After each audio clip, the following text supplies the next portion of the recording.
देख रहे हैं न्यूज इंडिया का डिजिटल प्लेटफॉर्म। मैं हूं आपके साथ अंजलि राजावत। बात करते हैं अजमेर दरगाह के बारे में। वो 3 आधार जिनके दम पर अजमेर दरगाह को मंदिर बताया गया। समझें क्यों कोर्ट ने मंजूर की याचिका। पहले ज्ञानवापी, फिर संभल और उसके बाद राजस्थान के अजमेर में स्थित प्रसिद्ध ख्वाजा मोइनुद्दीन चिश्ती की दरगाह विवाद का केंद्र बन चुकी है। हिंदू सेना की ओर से दावा किया गया है कि अजमेर शरीफ के नाम से प्रसिद्ध ख्वाजा मोइनुद्दीन चिश्ती की दरगाह में संकट मोचन महादेव मंदिर है। हिंदू मंदिर का दावा करने वाली ये याचिका बुधवार को निचली अदालत में दायर की गई थी। देर न करते हुए निचली अदालत ने इस याचिका को सुनवाई के लिए मंजूर कर लिया और सभी पक्षकारों को नोटिस जारी कर सुनवाई के लिए 20 दिसंबर की तारीख तय कर दी गई। साथ ही कोर्ट ने अल्पसंख्यक मंत्रालय, दरगाह कमेटी और भारतीय पुरातत्व सर्वेक्षण विभाग को 20 दिसंबर को अपना पक्ष लेकर उपस्थित होने का आदेश दिया है। बता दें कि हिंदू सेना के राष्ट्रीय अध्यक्ष विष्णु गुप्ता ने रिटायर्ड जज हरबिलास सारदा की किताब समेत मंदिर होने की 3 आधार बताते हुए मंदिर में पूजा पाठ करने की अनुमति देने की मांग की है। उनका यह दावा है कि किताब में इसका जिक्र है कि यहाँ ब्राह्मण दंपति रहते थे और दरगाह स्थल पर बने महादेव मंदिर में पूजा अर्चना करते थे। इसके अलावा कई अन्य तथ्य हैं जो साबित करते हैं कि दरगाह से पहले यहाँ शिव मंदिर था, जबकि अजमेर दरगाह के प्रमुख उत्तराधिकारी और ख्वाजा मोइनुद्दीन चिश्ती के वंशज सैयद नसीरुद्दीन चिश्ती ने याचिका को सस्ती लोकप्रियता पाने का स्टंट बताते हुए कहा कि ये लोग समाज और देश को गलत दिशा में ले जा रहे हैं।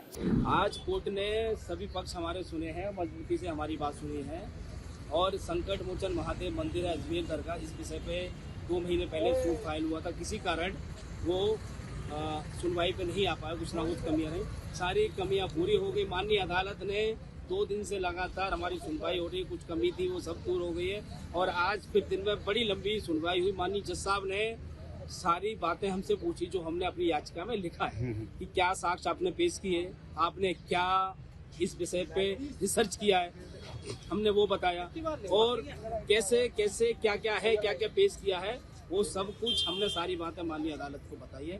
माननीय अदालत हमारी बात से संतुष्ट हुई और अदालत ने 4 बजे शाम को ऑर्डर के लिए रखा था। हमने ऑर्डर पता किया है, ऑर्डर हमारे पक्ष में आया, हमारी याचिका स्वीकार की गई है। सभी जो पक्ष हैं उनको नोटिस किया गया है। जिन पक्षों को नोटिस किया गया है, एक अल्पसंख्यक मंत्रालय, आर्कोलॉजी सर्वे और दरगाह कमेटी अजमेर, इन तीनों पक्षों को नोटिस कोर्ट द्वारा जारी हो जाएंगे, ऑर्डर कर दिए हैं। अब इसमें अगली तारीख है 20/12/2024। चलिए जानते हैं कि क्या है वो 3 दावे जिनके आधार पर दरगाह की जगह महादेव का मंदिर होने के दावे वाली याचिका की गई है। बता दें कि विष्णु गुप्ता ने अजमेर स्थित दरगाह में मंदिर होने के अपने दावे को 3 मुख्य आधारों पर प्रस्तुत किया है। गुप्ता का पहला आधार हरबिलास सारदा की 1911 में प्रकाशित पुस्तक का ऐतिहासिक संदर्भ है, जिसमें उन्होंने लिखा था कि दरगाह एक हिंदू मंदिर के स्थान पर बनाई गई है। यही कारण है कि गुप्ता ने इस किताब को अपने दावे का प्रमाण बताया है। तो वहीं दूसरा आधार दरवाजों की बनावट और नक्काशी। अपने शोध और निरीक्षण के आधार पर गुप्ता ने दावा किया है कि दरगाह की संरचना एक हिंदू मंदिर को तुड़वाकर बनाई गई है और उन्होंने दरगाह की दीवारों और दरवाजों पर की गई नक्काशी को हिंदू मंदिरों से प्रेरित बताया है। सामाजिक और लोक मान्यता। गुप्ता का तीसरा आधार लोक कथाओं और स्थानीय लोगों की मान्यताओं पर आधारित है। उनका ये कहना है कि वर्षों से स्थानीय लोग और उनके पूर्वज ये मानते आ रहे हैं कि यहाँ पहले शिवलिंग स्थापित था और ये स्थान संकट मोचन महादेव मंदिर के नाम से जाना जाता था। केवल ये 3 दावे ही नहीं, गुप्ता का ये भी कहना है कि दरगाह के तहखाने बंद हैं और अगर उनका सर्वेक्षण किया जाए तो सच्चाई सामने आ सकती है। उन्होंने इस स्थान को संकट मोचन महादेव मंदिर घोषित करने और वहां पूजा अर्चना की अनुमति देने की मांग भी कोर्ट से की है। बता दें कि हिंदू सेना का यह दावा एकदम से नहीं किया गया है।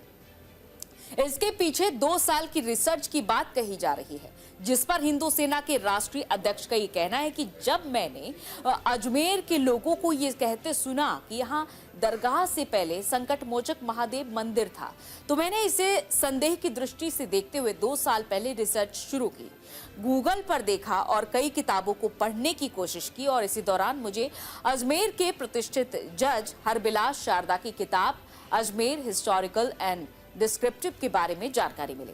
इसमें दावा किया गया कि यहाँ कभी संकट मोचन महादेव का मंदिर हुआ करता था। विष्णु गुप्ता ने अपने दावे के पीछे इसी किताब को सबसे बड़ा आधार बताया है। चलिए जानते हैं कि इस किताब में आखिर ऐसा क्या है जिसके आधार पर इतना बड़ा दावा किया जा रहा है। बता दें कि साल 1911 में हरबिलास शारदा ने अजमेर हिस्टोरिकल एंड डिस्क्रिप्टिव नाम से एक किताब लिखी थी। 206 पन्नों की ये किताब अंग्रेजी में लिखी हुई है, जिसमें कई टॉपिक शामिल हैं।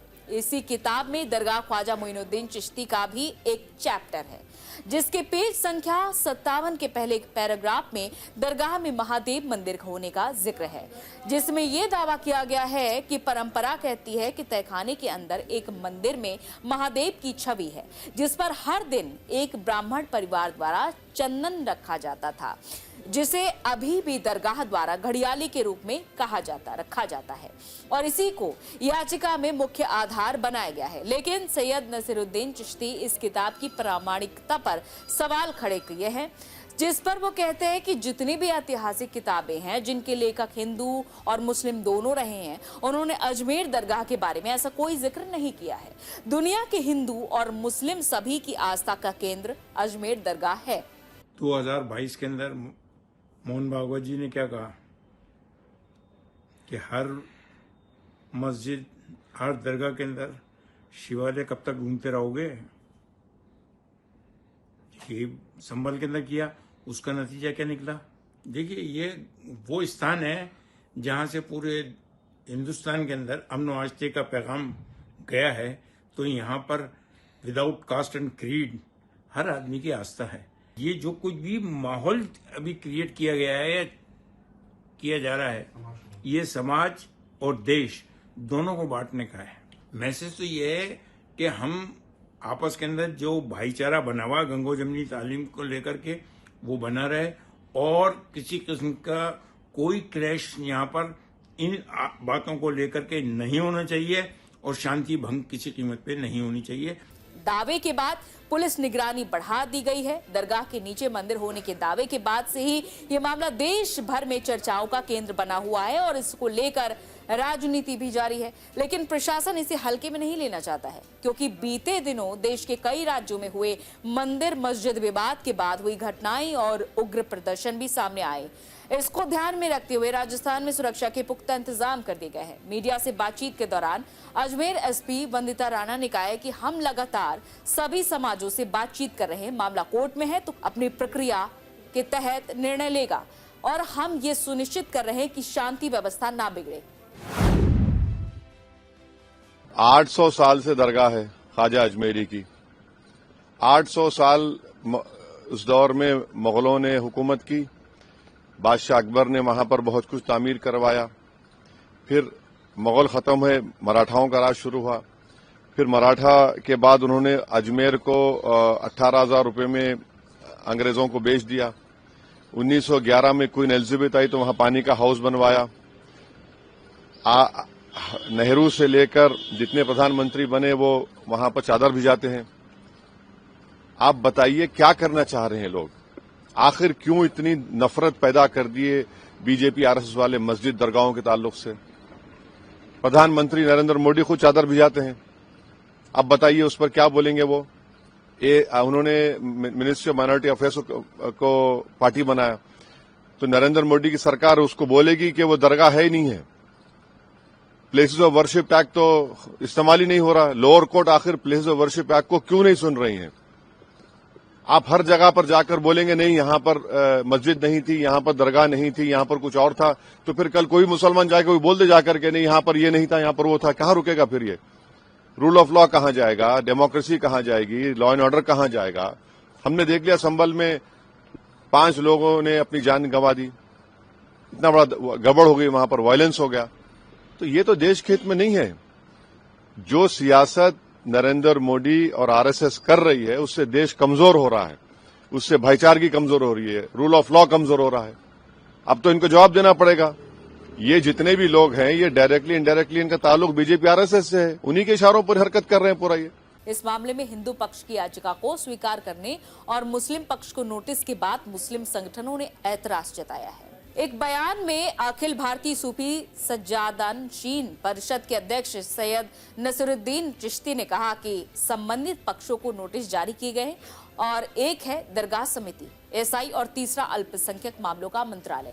मैं ख्वाजा मुइनुद्दीन चिश्ती का वंशज हूं, लेकिन मुझे इसमें पक्ष नहीं बनाया गया है। हम अपनी कानूनी टीम के संपर्क में हैं और देश में ऐसी घटनाएं बढ़ रही हैं। ये हमारे समाज और देश के हित में नहीं है। अजमेर का 850 साल पुराना इतिहास है। मैं भारत सरकार से इसमें हस्तक्षेप करने की अपील करता हूं और एक नया कानून बनाया जाना चाहिए और दिशा निर्देश जारी किए जाने चाहिए ताकि कोई भी इन जैसे धार्मिक संगठनों पर दावा ना कर सके। तो उम्मीद करते हैं कि आपको ये जानकारी रोचक लगी होगी और तमाम इसी तरह की खबरों के लिए बने रहिए न्यूज इंडिया के डिजिटल प्लेटफॉर्म के साथ।